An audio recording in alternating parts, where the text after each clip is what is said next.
지난주에는 우리가 말씀이 뭐였죠? 말씀이 육신이 되어 우리 가운데 오신 예수님에 대해서 살펴보았어요.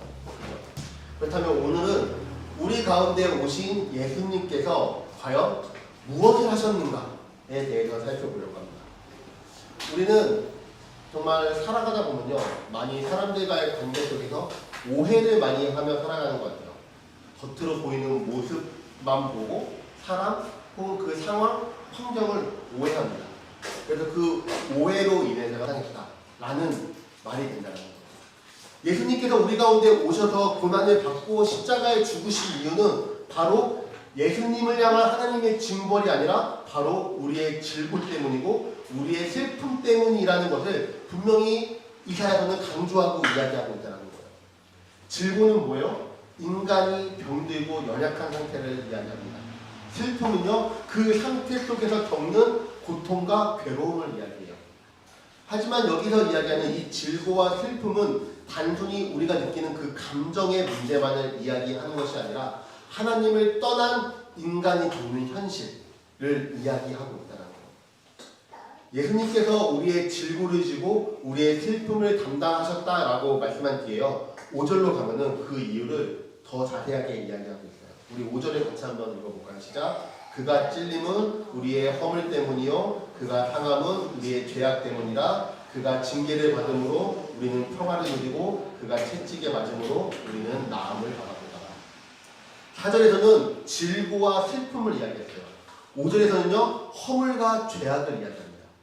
이것은 뭐 비슷한 말을 반복하는 것이 아니라 이 4절에서 인간이 겪는 고통의 현실을 이야기한다면 5절은 그 인간이 겪는 현실의 고통의 현실의 뿌리를 말하고 있잖아요. 4절이 우리의 현실, 5절의 허물과 죄악은 바로 그것의 뿌리. 이것으로 인해서 우리의 슬픔이 나타나고 질고가 나타난다는 거죠. 우리는 살아가면서 많은 질고와 슬픔을 경험하며 살아갑니다. 그렇죠? 몸이 아프기도 하고요. 때로는 마음이 무너지기도 하고요. 관계가 깨어지기도 하고요. 삶이 우리에게 주어지는 무게에 눌리며 살아갈 때가 있습니다. 하지만 성경은요, 이 고통을 단순히 환경의 문제나 감정만으로 보지 않는다는 거예요. 사실 인간의 가장 깊은 문제는요, 아픈 것이 아니라 하나님 앞에서 죄인이라는 거예요. 그래서 5절은 이렇게 이야기하고 있는 거예요. 그가 찔림은 우리의 허물 때문이요, 그가 상함은 우리의 죄악 때문이에요. 허물은 뭐예요? 하나님을 향한 반역, 하나님의 뜻을 벗어난 죄를 이야기해요. 죄악이라는 말은요, 죄의 행위뿐만 아니라 그 죄가 만들어낸 결과까지도 포함한 그 죄를 이야기하고 있다는 거예요. 그래서 다시 말하면요, 본문은 우리의 문제가 단순히 삶이 힘들고 마음이 슬픈 정도가 아니라 더 깊은 우리의 문제는 바로 죄의 문제라는 거예요. 하나님이 떠나 내 길을 간 죄의 문제, 하나님이 아닌 내 뜻을 붙잡은 죄의 문제, 하나님이 아닌 내 욕망을 따라 살아가는 그 죄의 문제를 이야기하고 있다는 거예요. 그래서 6절은 이렇게 이야기하고 있어요. 우리는 다 양 같아서 그릇 행하여 각기 제 길로 갔거든. 여러분, 죄 많이 들어보셨을 거예요. 죄. 이 죄라는 단어의 원어를 보면요, 빗나가다라는 의미가 있어요. 뭐예요? 죄는요, 하나님을 떠나서 하나님을 빗나가서 내가 가고 싶은 길대로 가는 거, 그것이 바로 죄라고 하는 거예요. 하나님을 내 인생의 주인으로 삼는 것이 아니라 내가 되는 것이 죄라는 거예요. 하나님의 뜻보다 내 뜻을 앞세우는 것이 죄라는 거예요. 하나님의 길보다 내 길을 더 중요시 여기고 더 옳다고 여기는 거, 그것이 바로 죄라는 거예요. 그 결과로 인해서 우리 인간에게는 질고와 슬픔이 다가왔다는 거예요. 하나님을 떠난 인간은요, 겉으로는 살아있는 것 같지만 사실 속으로는요, 병들고 무너진 존재가 되었다는 거예요. 그래서 4절의 질고와 슬픔은 5절의 허물과 죄악과 분리되어 있지 아니라 하나의 단어로 이어져 있다는 거예요.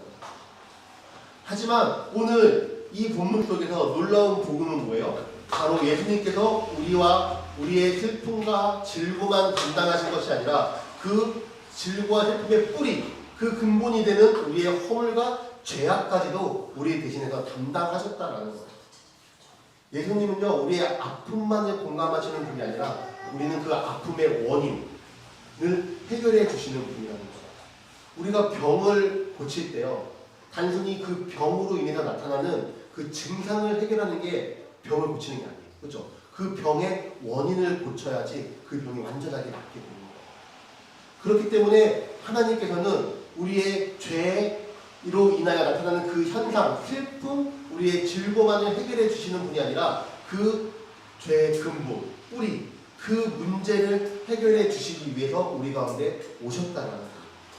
그래서 십자가는요 하나님께서 우리의 죄악을 그리스도께, 예수님께 담당한 자리가 바로 십자가예요.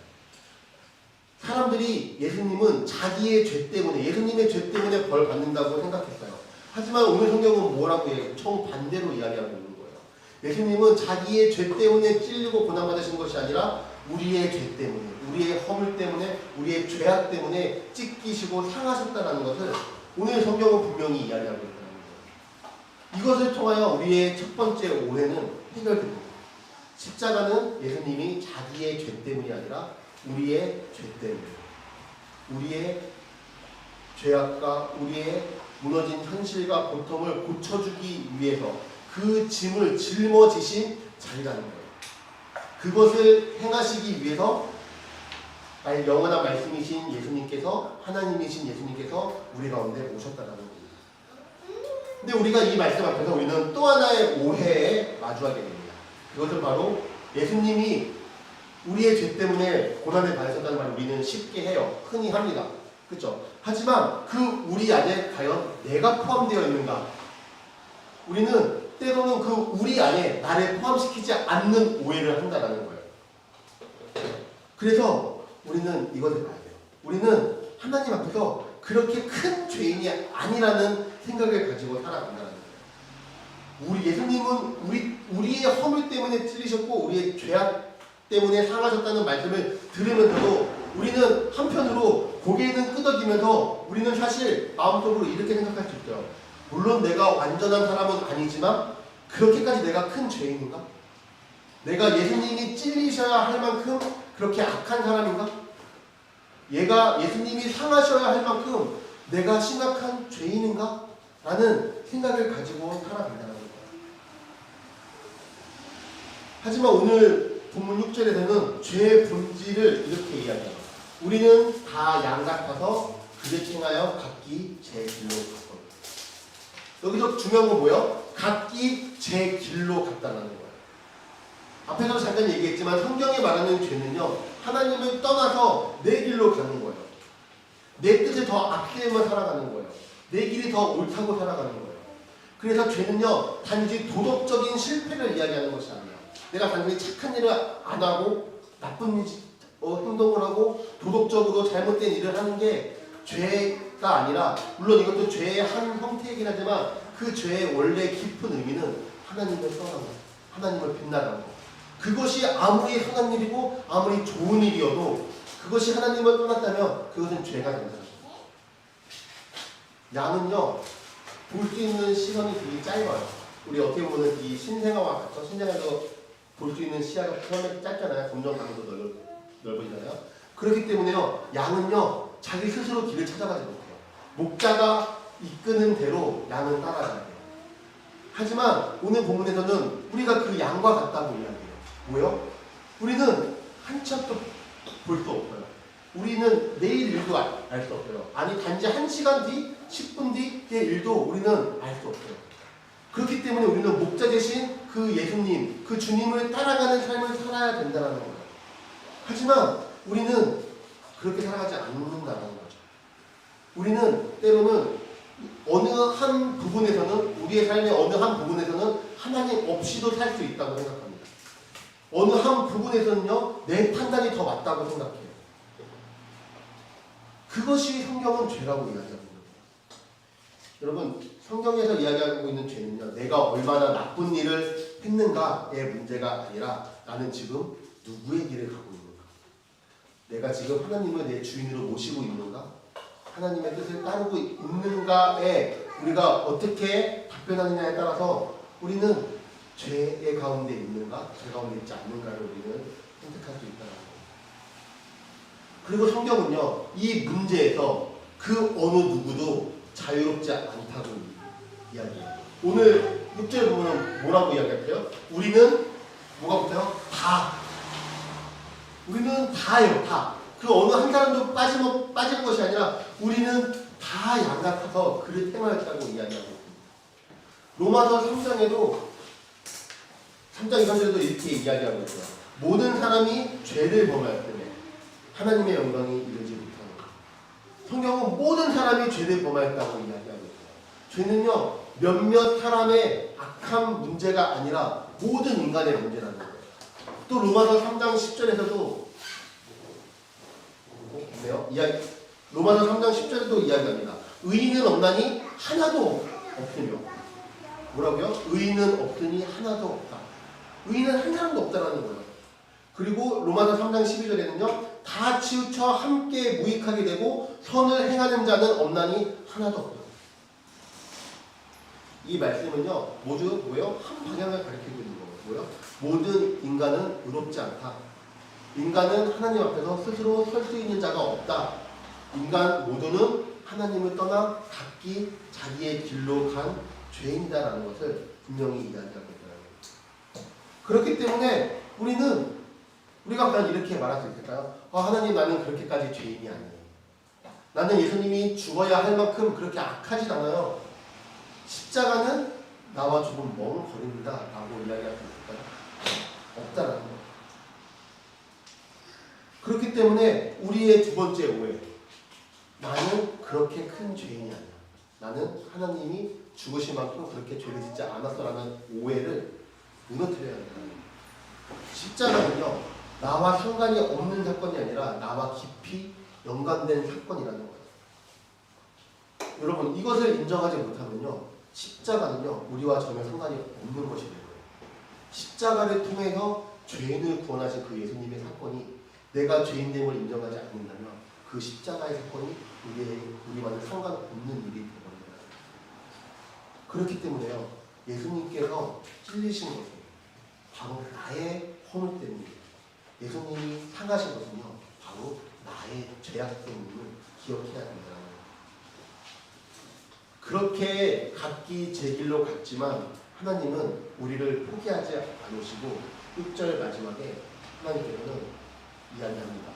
여호와께서는 우리 모두의 죄악을 그에게 담당시키셨도다.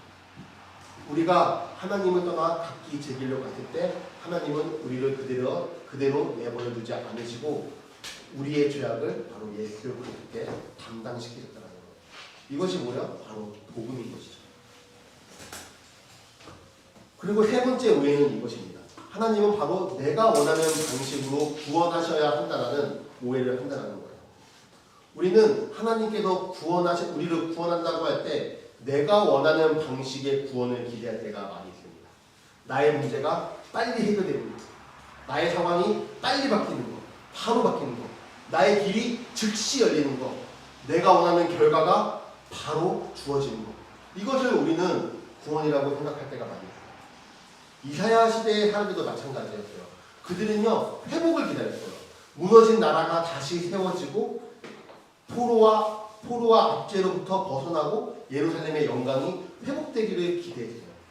그들에게 구원은요, 바로 눈에 보이는 회복이었고 그들의 현실의 문제가 회복되는 것이 구원이었습니다. 예수님 당시 시대의 사람들도 비슷했어요. 그들은요, 그들의 구원자 메시아가 오면은 로마를 무너뜨리고 이스라엘을 회복시켜줄 정치적 메시아를 기대했다는 거예요. 그래서 그들이 기대했던 메시아는요, 고난받는 종의 모습의 메시아가 아니라 힘있는 왕의 모습으로 오는 메시아를 기대했다는 거예요. 십자가를 지는 구원자를 기대한 것이 아니라 세상의 권력을 무너뜨려버리는 그러한 메시아를 기대했다는 거예요. 그래서 예수님이 예루살렘에 오셔서 십자가에 못 박히실 때 사람들은 다 예수님을 떠났다는 거죠. 하지만 하나님은요, 전혀 우리의 기대와 우리의 생각과는 전혀 다른 방식으로 구원을 이루셨습니다. 하나님은요, 우리가 원하는 방식으로 이루시는 것이 아니라 우리의 가장 깊은 문제를 하나님의 방식으로 해결하셨다는 거예요. 우리는 단순히 우리의 상황이 바뀌는 것을 원하지만 하나님께서는 그 상황의 근본적인 문제까지도 해결해 주신다는 거예요. 그래서 오늘 5장 5절 뒷부분을 보면요, 이렇게 기록하고 있습니다. 우리 같이 한번 읽어볼까요? 그가 징계를 받음으로 우리는 평화를 누리고 그가 채찍에 맞음으로 우리는 나음을 받았도다. 여기서 평화라는 단어는요, 히브리어로 뭐예요? 여러분 많이 들어봤을 거예요. 샬롬 뭐죠? 우리 인사잖아요. 샬롬, 우리 배우는 샬롬 우리 인사잖아요. 이 샬롬이 바로 평화예요. 하지만 이 샬롬은요, 단순히 마음이 편안한 상태를 의미하는 것이 아니라 성경에서 이야기하고 있는 샬롬은요, 하나님과의 관계가 회복되고 깨어진 삶이 하나님 안에서 다시 온전해지는 상태를 말한다는 거예요. 우리는 죄로 인해서 하나님과의 관계가 끊어졌죠. 하나님을 떠났습니다. 하지만 그 결과로 인해서 우리에게 평화가 사라졌다는 거예요. 하지만 예수님께서 우리의 죄를 대신해서 징계를 받으시고 그 평화, 하나님과의 관계 회복으로부터 주어지는 그 평안함, 그 평화가 우리에게 다시 주어졌다는 거예요. 그리고 오늘 본문은요, 그가 채찍에 맞음으로 우리가 나음을 받았다라고 얘기했어요. 여기서도 나음은요, 육체의 병을 낫는 것도 의미하기도 하지만 이것을 넘어선 우리의 아픔, 그렇죠? 우리의 깊은 마음 가운데 있는 그 긍휼함까지 우리를 회복시켜주기 원하신다는 거예요. 죄로 인해 깨어진 나의 마음까지도 회복시켜주시고 나음을 얻게 하시는 그 하나님의 회복을 이야기하고 있다는 거예요.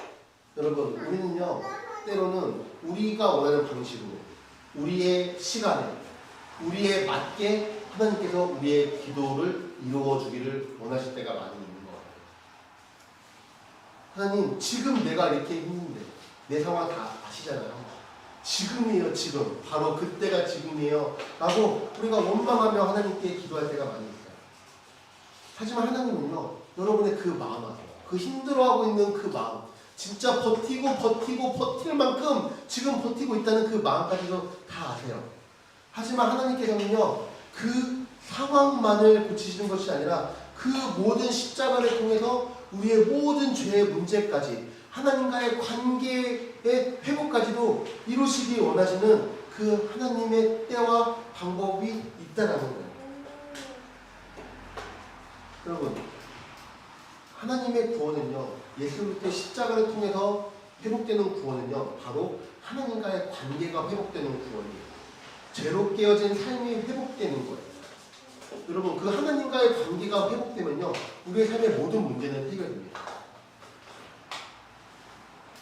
여러분, 관계의 문제들 있잖아요. 관계의 문제 해결하는 가장 첫 번째 방법은 뭐예요? 하나님과의 관계를 회복하는 거예요. 그래서 저도 우리가 결혼하면 다 이렇게 아내랑 이렇게 싸우기도 하잖아요. 싸울 때 해야 될 게 뭐예요? 기도하는 거예요. 하나님과의 관계가 회복되면요, 부부간의 관계도 회복되고요, 자녀들과의 관계도 회복되고요, 모든 사람들과의 관계, 내 삶의 모든 문제가 회복된다는 거예요. 그것이 바로 우리 올해 표어잖아요.